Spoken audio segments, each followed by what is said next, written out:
Thank you all for joining us for another installment of Legacy Talks. Today, Legacy Talks about education. And we have two of the premier assistant superintendents on the Gulf Coast with us, Dr. Harper and Dr. Williams. And they will have a moment to introduce themselves in just a second. As you all know, Legacy was designed to empower minority professionals and business owners to build a network for empowerment and engagement along the Gulf Coast. And Legacy's mission is to pay honor and homage to those in the past while building a bright future for minorities on the Gulf Coast. And so we're so excited to have you all here with us today. And I will let you guys introduce yourself. We'll start with Dr. Harper. You want to tell us a little bit about yourself, and then Dr. Williams, if you would introduce yourself after that. Absolutely. Well, first of all, thank you for the opportunity to speak with the Legacy Group. I know that you all are doing great things, and definitely count it an honor and a privilege to be on with you today.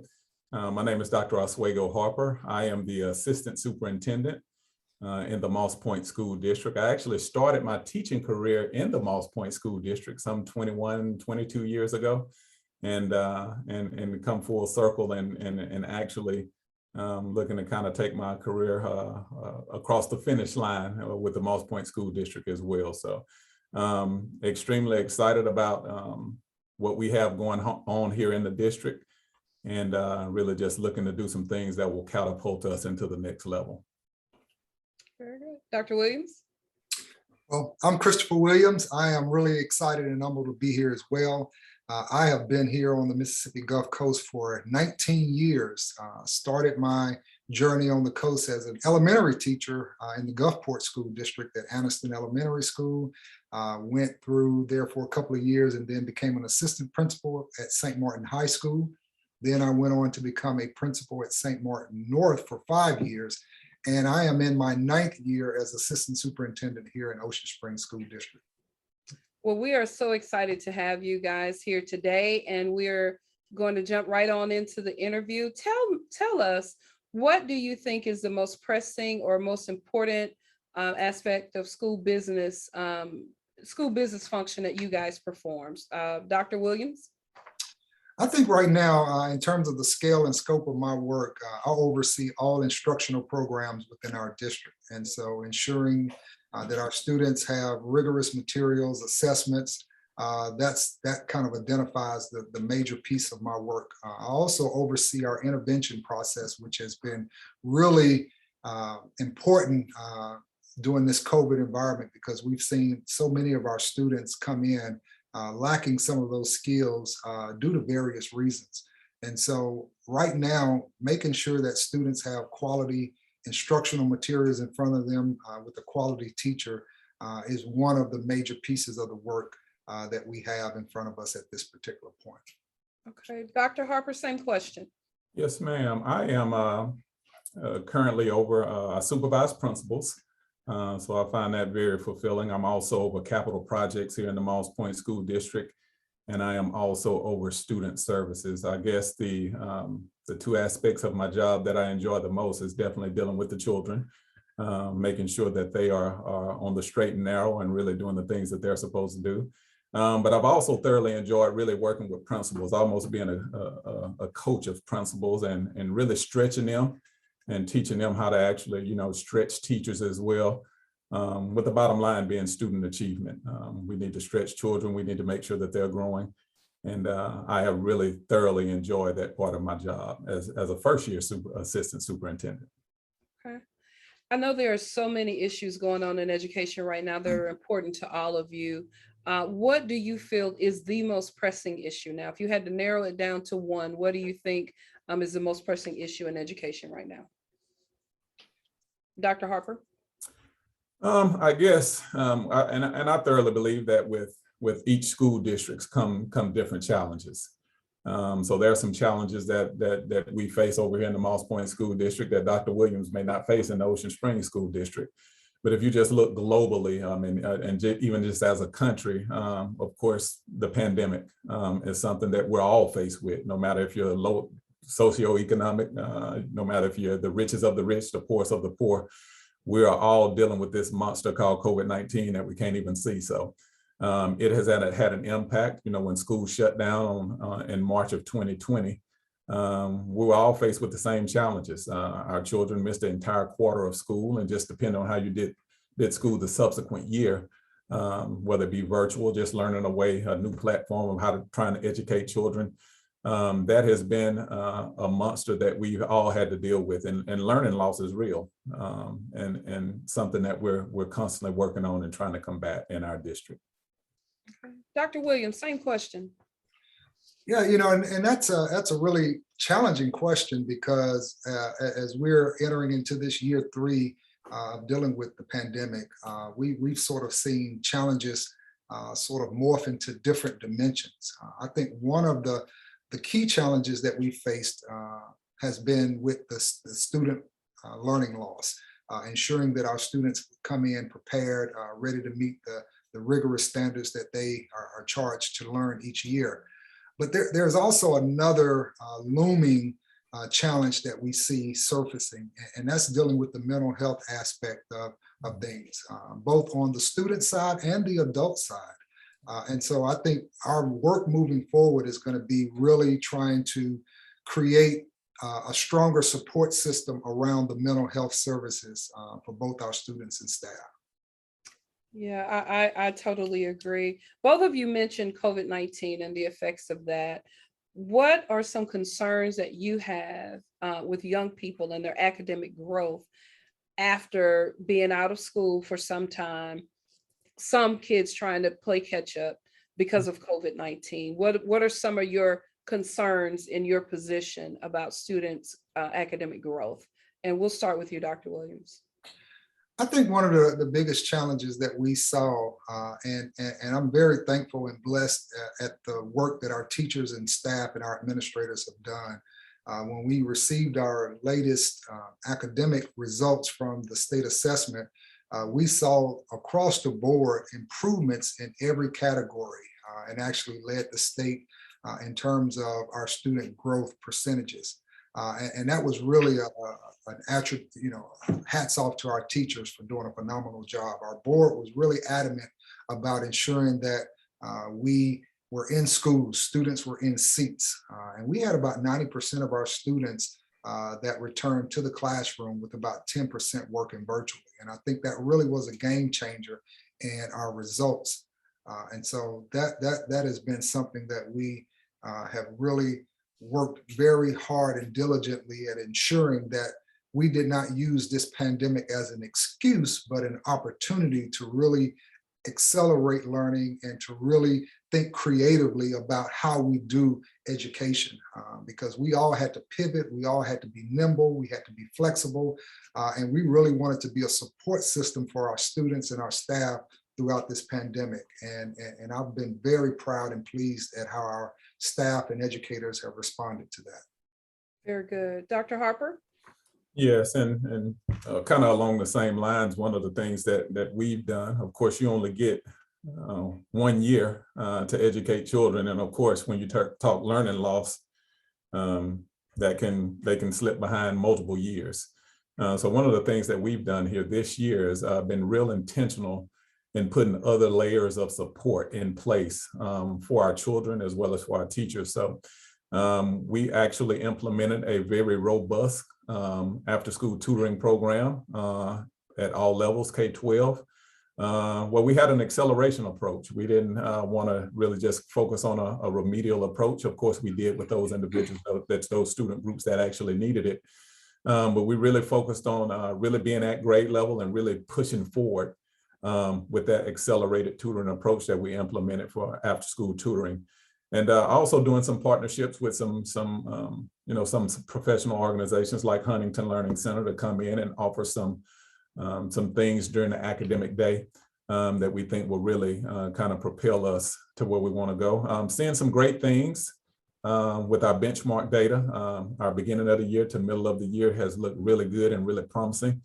I am confident, and I always go make a bold statement when I say this. I'm confident that the district will grow a letter grade after this year. Sometimes with things that are going on, I want to put my own hand over my mouth, but I'm constantly confessing that and really believe that we'll get there. Right. Well, you got to set the bar, right? Yeah. So, Dr. Williams, you had mentioned one of your pressing concerns was mental health. And in this current climate, what are you seeing as strategies? What are some things that you guys are trying to do to help with kids' social and emotional well-being? Yeah, one of the things, and we actually had a meeting today, we're getting ready to launch a new behavioral support system where our goal is to have a behavioral support service on every campus. And that's probably about a 3 to 5 year goal that we're shooting for. Next year, we're going to launch and look at the data to put those services in our most pressing schools based on what the data has told us that immediate support is needed at this time. But we do have a plan at some point to have a behavior support service on every campus. Social emotional learning has really been a political football in our district. It's gotten a lot of negative attention throughout the nation. And so we've been really trying to navigate that conversation delicately here. But we do know that we've seen more behavior concerns with students at younger ages. We know that we have a group of students who were sort of at the height of the pandemic where they didn't receive any preschool services. And so they're coming entering into our kindergarten classrooms, sort of not having that structure that they would have had they had been into a preschool program. And so that's causing some other behavior things that we're noticing. And so those are just some of the surface level things that we've seen. But we are looking at a 5-year plan to ensure that every campus has the support structures in place to really, really support not only students, but we also have, we want that service available for our staff. Sure. Just a follow-up question, Dr. Williams, at those young ages, is it more that, I guess pre-K gives you your first classroom experience, you're leaving mama's house, maybe grandmother's house, or daycare, I will say, and moving into that formal education? Is that some of what you're speaking to? Yeah, leaving an unstructured environment at grandma's or mom's or cousins, and now coming into a structured environment where now you have identified roles that you have to play that looks drastically different than what you were accustomed to. Right. We saw that devices were at the forefront of a lot of students being in those devices, and now they're having to pay attention in different ways. So it's just really trying to catch them up and acclimate them to how we do school. But in the process of acclimating them to how we do school, we as adults have had to change and pivot to really make some adjustments as well. I think the Achilles heel to our educational system throughout this world is trying to go back to how things used to be. COVID has really given us an excuse to be innovative and to be creative and to do some things differently. But I think as we are in uncomfortable situations, we have a tendency to want to go back to familiar. And I think if we're going to really elevate and take what we do in this work to the next level, we're going to have to create a better normal instead of trying to go back to the old normal. Right. I totally agree. Dr. Harper, any comments from you? Yeah, absolutely. And getting people to change, whether it be the little ones, the parents, the teachers, has always been a challenge. There's an old saying that change is a good thing unless it's me you're asking to change. So we have been really intentional on educating staff. We have really been in a good position. This year, we were able to hire a special services director who has he's basically a psychologist. And has that background. So he is really doing some things to just really educate staff, making sure that they're aware of the things that our children face, and really pushing a Be Well initiative. Dr. Williams has been adamant on talking about making sure that we focus on the adults, our employees as well. So one of the things that we have in place in the Moss Point School District is an employee assistance program where if our teachers or any staff for that matter, they're experiencing some kind of breakdowns or they need counseling or just need someone to talk to, we have that mechanism in place where they can go through that employee assistance program. have individuals who run the program and do a great job, run it with fidelity. And the employees know that they can go there and everything that they put before those individuals will be confidential. Very good. I appreciate the work that you guys are doing. It's so important that we, help kids to be socially and emotionally well while they are learning. I can't imagine. I think that helps the learning if you know that you are socially and emotionally taken care of, and that there's some opportunities for you to take advantage of services at the school. Compared to past years, I mean, it's always been important, but compared to past years, how important is that family and school, parent and school relationship? What are some things that maybe where you're having to pull on parents a little bit more, you need parents to be more involved? How is that relationship these days? Dr. Harper, we'll start with you. Yeah, that too definitely has to be more robust, particularly in the early grade levels, your pre-K, your K, kindergarten, your kinder, your first. And what we really encourage parents to do is, first of all, we create an atmosphere where they feel involved.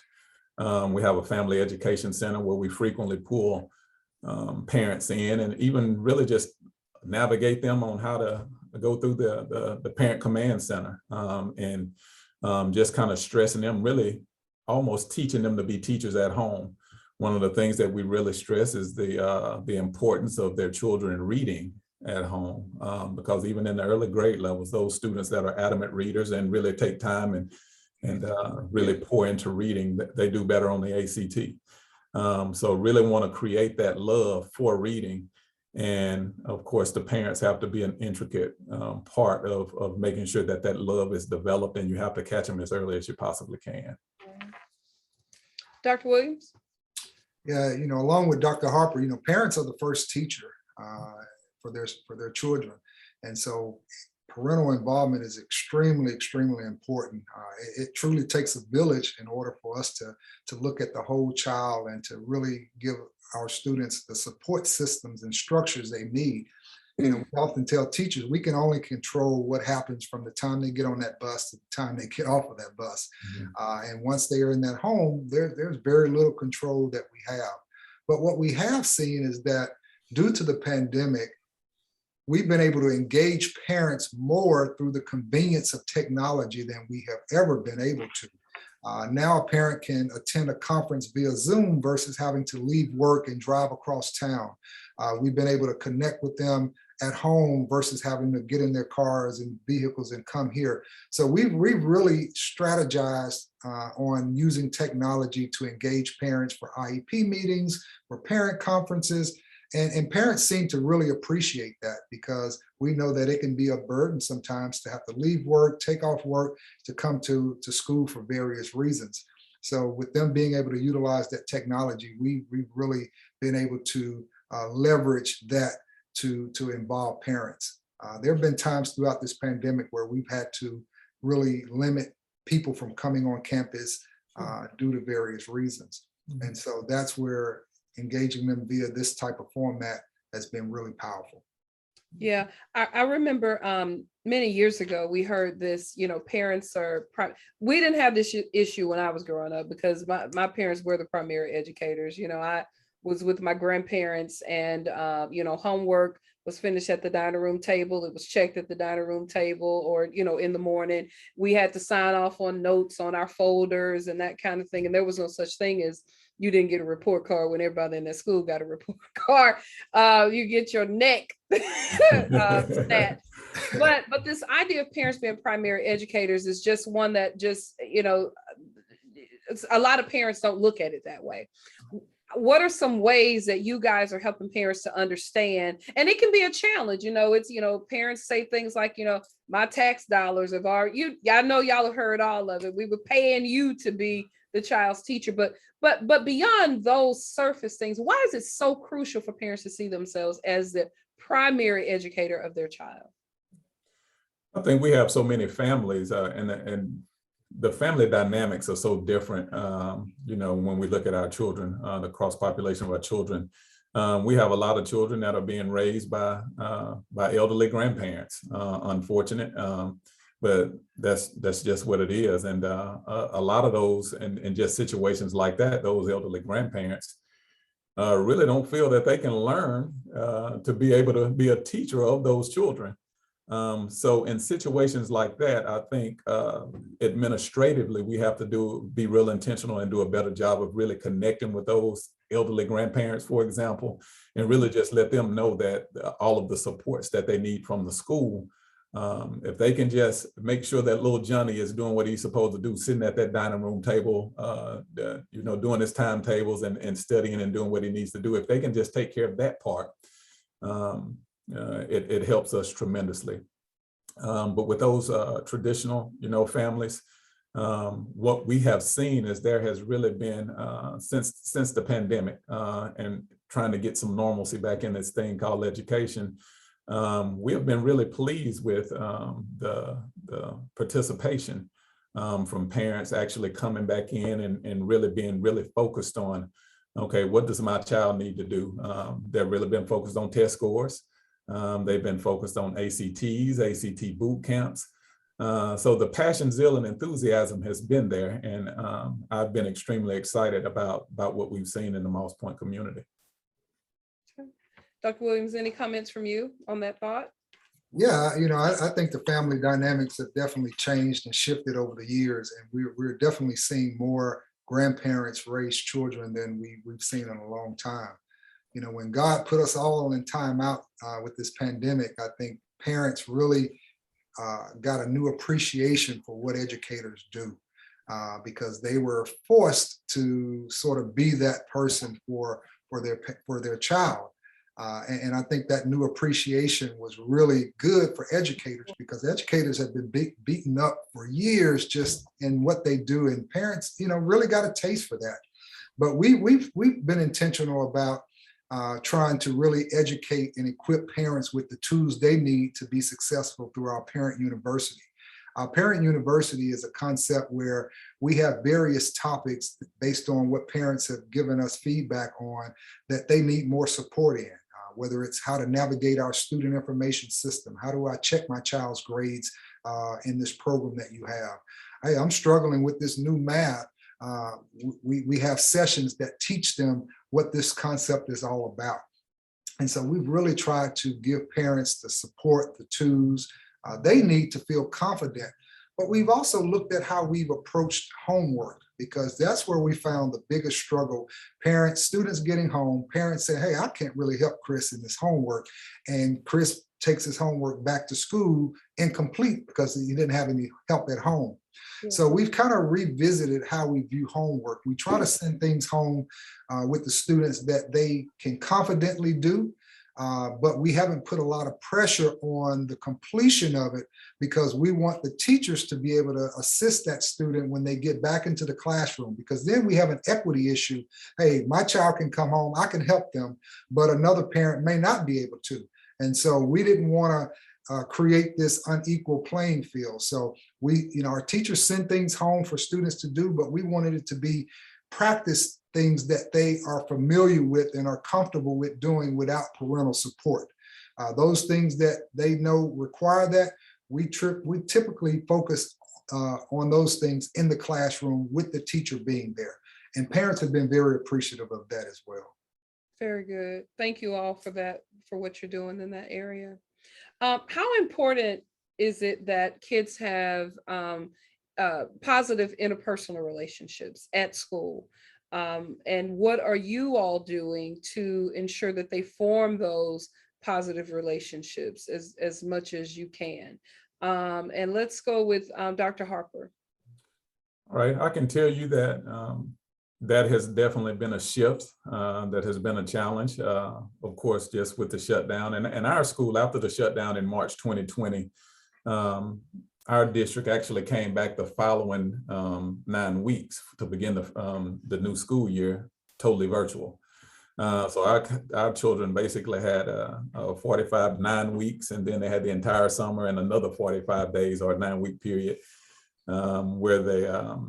where they basically had no interaction with their peers in a school setting. So one of the things that we endeavor to do now is get away from the traditional or the old school model like we used to know, of putting children in straight rows and giving them a whole lot of information and have them regurgitate a bunch of facts on a test at the end of the week. So we really wanted to give the children an opportunity to collaborate with one another, solve problems together, and also be able to, after collaborating and solving problems together, be able to stand and deliver, eloquently present on those topics that they were able to solve together. So taking care of the interpersonal piece inside of the classroom, where we can get the most bang for our buck from an academic standpoint, but also realizing that children need some time to let their hair down. Just interaction in the cafeteria has been huge, without having to have a grab and go process. And that's something that we had to gradually work to. But just giving them the opportunity to not only take advantage of those opportunities inside of the classroom, but also just has been a joy just to see kids run around at football games and be able to attend basketball games, and having those opportunities to just socialize and really feed off one another has been really encouraging and just refreshing to see again. Yeah, I bet. Dr. Williams? Yeah, in the reality, our students are very comfortable with screen time and hiding behind a screen. And many of them are comfortable without that face-to-face interaction, because most of their communication is on a text or through the phone or FaceTime. And so we've really tried to reacclimate them back to being able to have those types of conversations with their peers in the classroom, through learning pods, through choice boards where students work together in teams to solve problems, to solve complex problems. As Dr. Harper was saying, many of our classrooms have gone away from that old model of rows and everybody sitting in a straight line, to now more of learning pods where students are in teams of 4, and those teams of 4 work and talk and collaborate with each other. We've been building a profile of a Greyhound where these are attributes that we want every student to graduate with. And we've engaged our community, we've engaged our industry and business partners on those key attributes that they need students to be to have in order to be really employable, and those skill sets. And so communication and being able to think critically and to collaborate with others are some of the top things that we've heard across the board from industry partners and business partners, that students are sometimes lacking. And so we have developed a K-12 continuum of how do we build those skill sets from kindergarten until when they leave us, of how to collaborate. And a lot of that is done in the classroom. We also thought it was very important for students to be involved. The research is very clear: when students are actively involved in clubs or sports, they do better, they perform better. And so if a student thinks of a club that we don't have, we make it happen for them. Whether it's a fishing club, whether it's a trading club, playing the PlayStation club, whatever it is, if you think of it and we don't have it, we'll create it for you, because there is a place for everybody. And so those things are very important for students to possess those skills well beyond their years that they're going to have with us. Yeah, I love what you said there, because it's so true. If education is leading kids to career, whatever that looks like for them, if it's starting a business, 2-year school, 4-year school, go get a job right out of high school, that's the way the world works, right? That, all of you guys are doctors, so you've been in higher education, it's about teamwork. You're in cohorts, you're working collaboratively to get things done. And the world works that way. You're on a learning team at work, or a work team, departmental teams. And so I love that you guys have pivoted toward that type of thinking, because it is about kids matriculating through your school system, right? And getting that diploma, but it's also preparing them for life. And so many times kids walk out, or have walked out, right, and did not have that preparation for life, because we didn't take into account that we're preparing them for the world, not just preparing them to get a diploma from our school. And so how, as we're in that line of thinking, how have you guys also included, and I've heard some of those ways, understanding that kids learn differently, that they are the way that you may have set this classroom up will work for your traditional, well, I won't say traditional, it'll work for some students, but it won't work for all of them.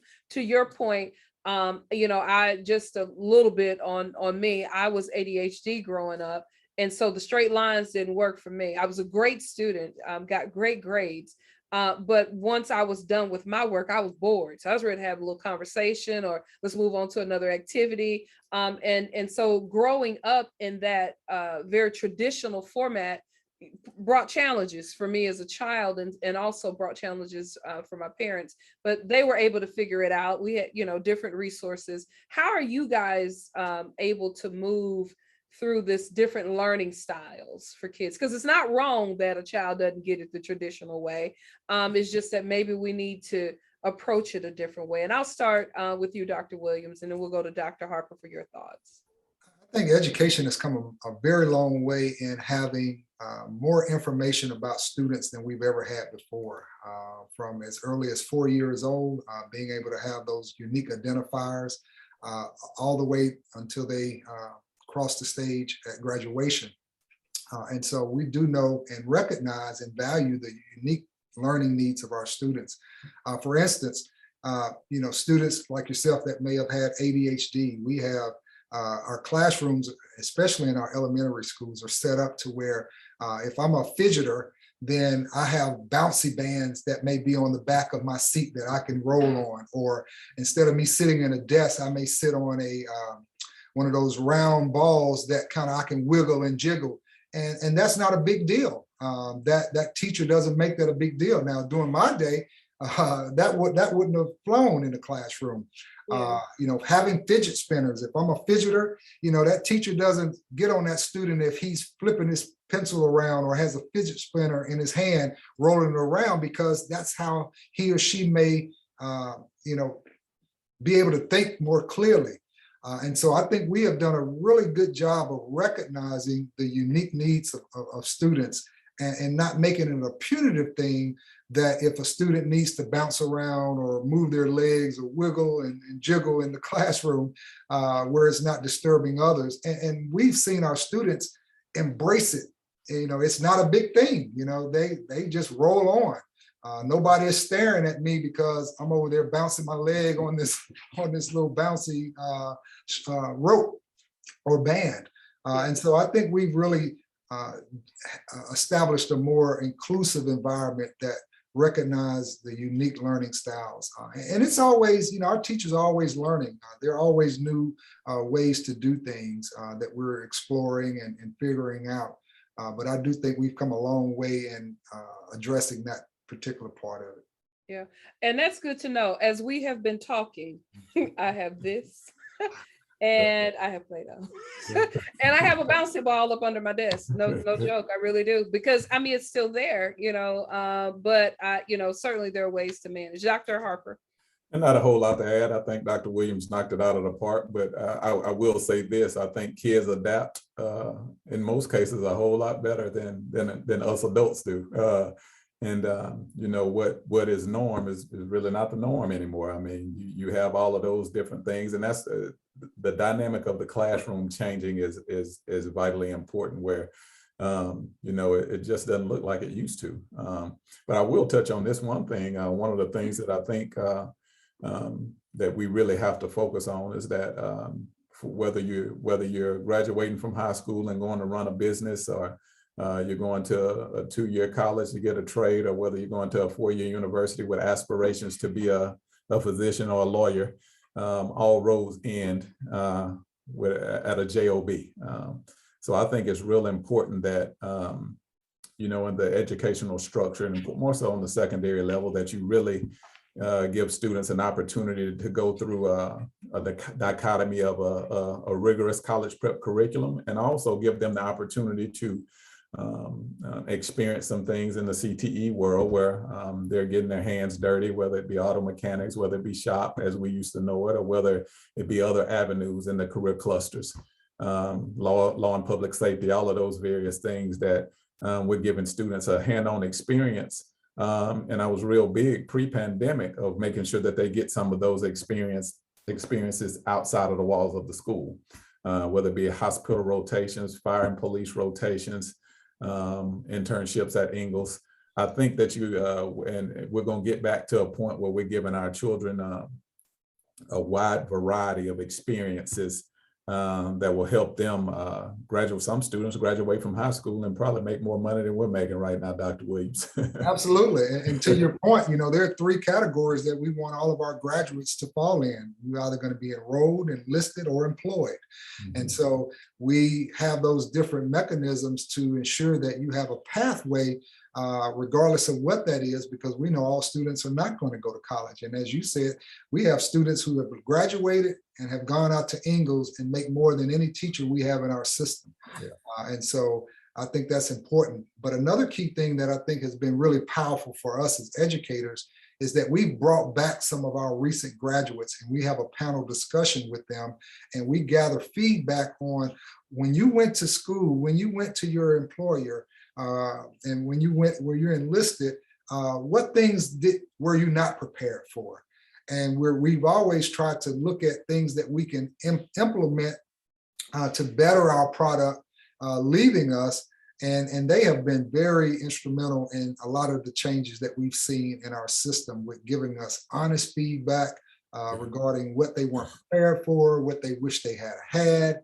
And then given, hey, if you were to talk to your old self, what would you tell? What would you say or do differently? And some of our freshmen hearing the voices of our graduates that have gone on, I think that has been sort of instrumental in helping them realize earlier things that they need to do that just is not on their radar as a freshman. That's excellent. I love it. I love the feedback. A lot of times we know we're doing good work and we think we're doing good work, but it's nothing like hearing it from the kids that, yeah, you did a good job, but also being able to give us some feedback. So that's full circle good stuff. So I want to turn our attention just a little bit here as we get ready to wrap up. There's some articles that are out now talking about graduation rates and that there's a gender gap in graduation rates and that boys are graduating at lower rates than girls. I want to know if you guys are seeing this in your schools, and if you are, what are you doing to address the issue? Dr. Harper? Well, yes, we are seeing it. I think it's a national trend. You'll see it everywhere. But if I could shift just for a little bit and really just talk about not just the gender gap, but particularly our young men of color. We're really seeing a huge gap compared to the other demographics when we talk about our young men of color. And one of the things that I think we have to really be intentional about, if I can say it that way, is really, I think it's important to put individuals before our men of color who look like them, who are can relate to what they're going through, who can actually let them know that they walked in the shoes that they're actually walking in. There has been a very low percentage of Black males, African-American males, men of color, who have actually entered the education profession. And a lot of it is due to pay, just to be quite honest with you. So I think once that actually shifts, the one dynamic when you look at research is young men of color actually think it very important that they are actually educated. They sit before and have male role models that actually look like them. And of course, there are some other things that I think one of the things that you definitely have to do when you talk about, closing that achievement as it relates to the genders is you really have to really just put it before the brutal facts before our young men's eyes. That's one of the things that we were real intentional about with my previous employment, with my previous employer, was really just taking some time to really just lay out before our young men, this is where you are this is how you're performing stacked up against the other, stacked up against the young ladies that you're competing against. And we almost really just turned it into a competition. And it's amazing how they grab hold of it and really begin to take off and really embrace the challenge. Dr. Williams? Yeah, I think we've definitely seen our challenges as it relates to our children of color, more specifically in how they perform versus their white counterparts academically. And we have been very intentional about closing that gap. We've charged our administrators and our staff to become champion of various subgroups based on how those individuals performed. And having that champion that can check in with them, that can hold them accountable, it has been very powerful. Due to the pandemic, we've kind of seen some of that regression with some of our students of color coming back in and that gap sort of widening. And so we have some work to do. Females historically, and I know that's been the case since I've been here, have outperformed our males across the board.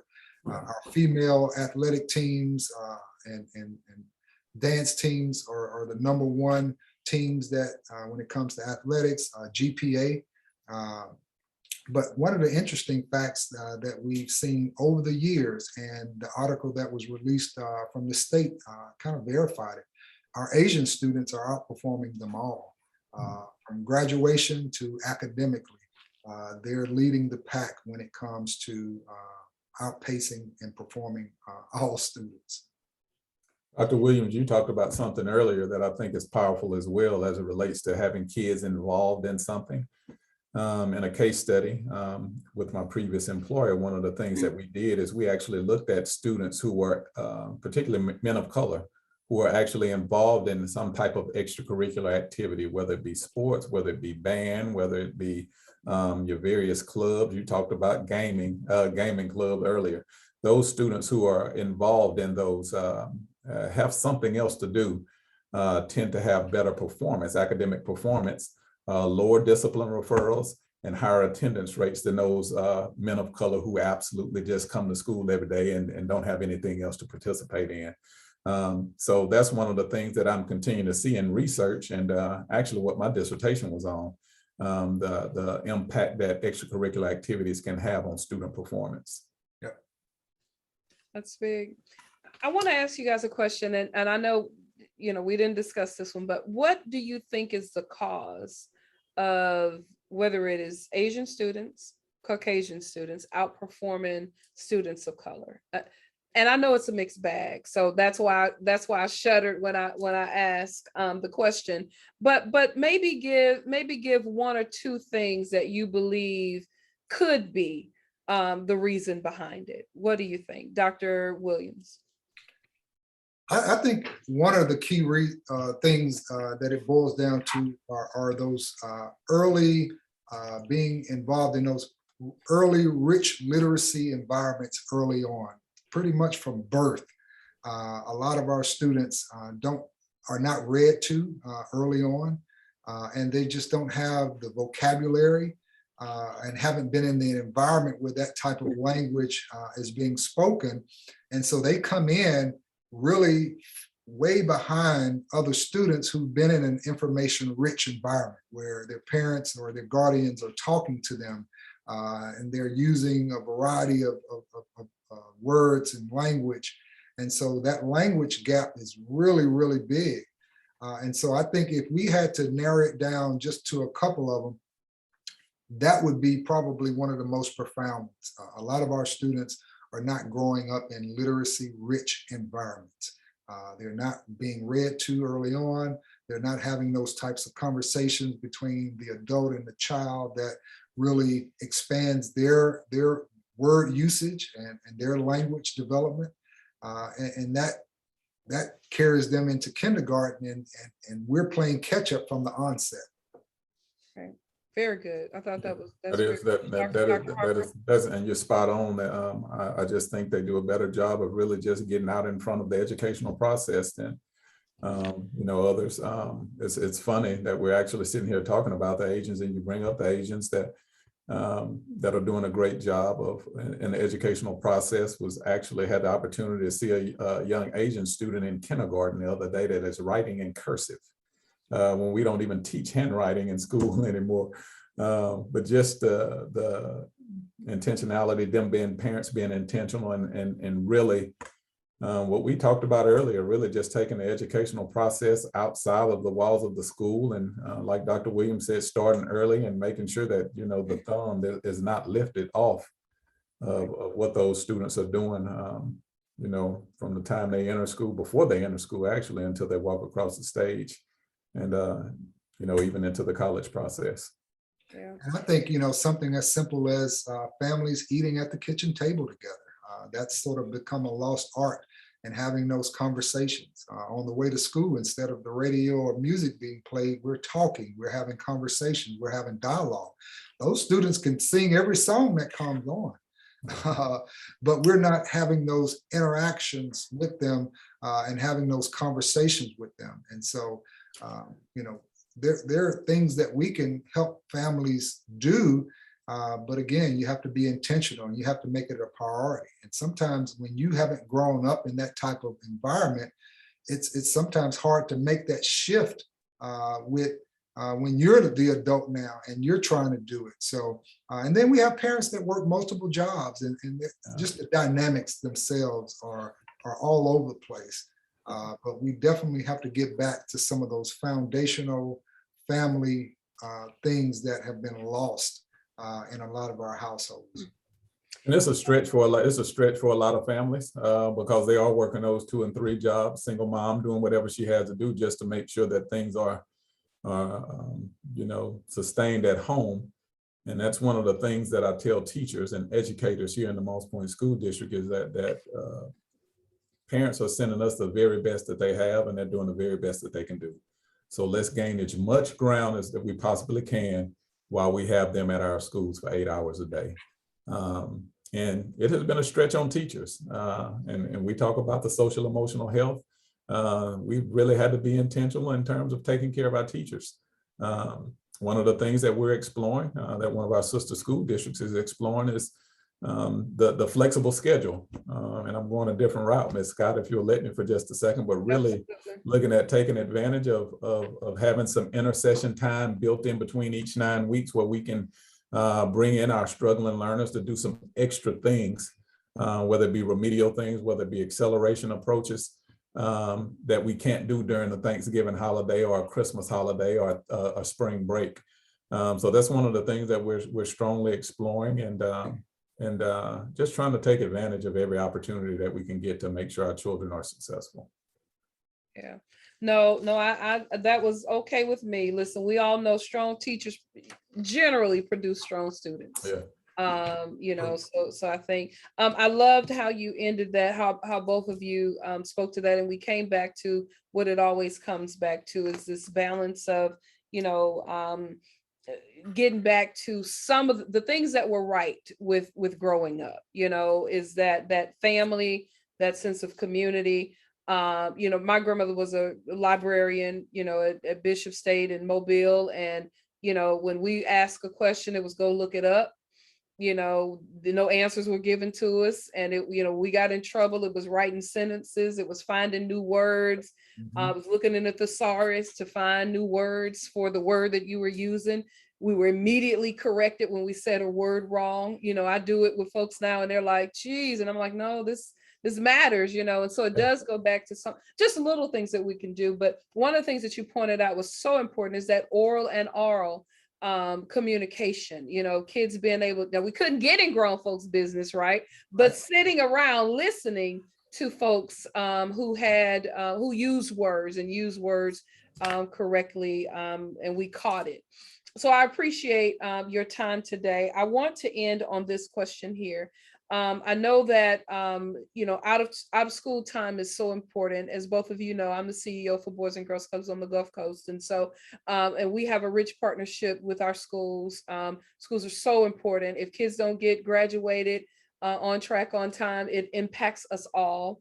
And so, we want to partner with schools in any way that we can. And there are other agencies out there, not just the Boys and Girls Club. There are plenty of agencies out there that want to partner with schools. How do you see, or how would you best see use of out of school time providers in support of education? And I'll go with Dr. Harper. Okay, and just quickly, really just knowing what your local school districts are doing, really being informed about how they're educating children, really being informed about what's going on at each grade level, know the staff, know the leadership, and really have a solid working relationship with the leaders in those school districts. And always come from a vantage point of how can we extend what you're doing, if it's productive, how can we extend what you're doing inside of the brick and mortar building of schools to where we are, I think will be the best way to get results, and not just results, but quick results with our children. Yeah, and I think to expound on that, prior to the pandemic, I think we were doing a really solid job of bringing our partners to the table, sharing what's been working for us, especially our preschools. We've been sharing data with them about how well their students performed on the kindergarten readiness assessment. Yes. And we would send those reports back to the preschools. And when we had that first meeting about 7 years ago, it was really kind of awkward and a little heated, because this was the first time they felt like they were being evaluated. And they didn't quite receive what we were trying to do initially well. And we kept building their capacity. We kept giving them a framework around when those students leave your preschool center, when they come into kindergarten, that first week, they're going to have to take an assessment. Yep. And that's really before any of our teachers have done anything with them. It gives them a readiness assessment. And so once I was able to, and our team was able to really help them see the bigger picture, that this is not about us evaluating you or saying you've done something wrong, but this is what the data says. 40% of your students came in kindergarten ready, 60% didn't. And more importantly, here's how we can help you. Here's what we can do to better provide a service to your preschool, to your preschool teachers, to ensure that those students leave your center better prepared for this kindergarten readiness assessment. And that we really saw a new product come to us, a better product of students coming to us, because now they were equipped with more tools and a better understanding of the expectations. Something as small as students having to use the mouse to navigate the assessment. They were accustomed to a touch screen. And we saw a lot of our kindergartners coming there touching the screen because that's what they were accustomed to. But trying to use a mouse and coordinate it with the answer was challenging, and still is challenging for a lot of our students. So them transitioning students early on how to use a mouse, that was profound, that was powerful. And so I think just, there's power in the partnership. And we haven't been able to bring everybody back to the table because now most of our preschools are back open. And I think it's time for us to revisit those partnerships and get everybody back to the table and pick up where we left off. Yeah. And the beauty of the partnership too is that everything is not going to be peaches and cream. Everything is not going to be sweet, particularly if you're trying to grow children. If you're trying to get results, those tough conversations that Dr. Williams just mentioned, they have to happen. And a lot of times, if it's received the right way, you'll see results. Yeah, it's all about what's right for kids. That's right. All about what's right for kids. Well, listen, I want to thank you all for your time. I know that you guys are busy, and it's been a busy week for all of you, but I do appreciate you taking a little time to chat with me today. And you guys stay tuned. We will have another installment of Legacy Talks on next week, and we look forward to seeing you all then. Dr. Harper, Dr. Williams, thank you for being with us today. Ms. Scott, thanks for having me. It's been a pleasure. Thoroughly enjoyed it, Ms. Scott. Invite us again. Absolutely. You can guarantee that. All right. We look forward to it.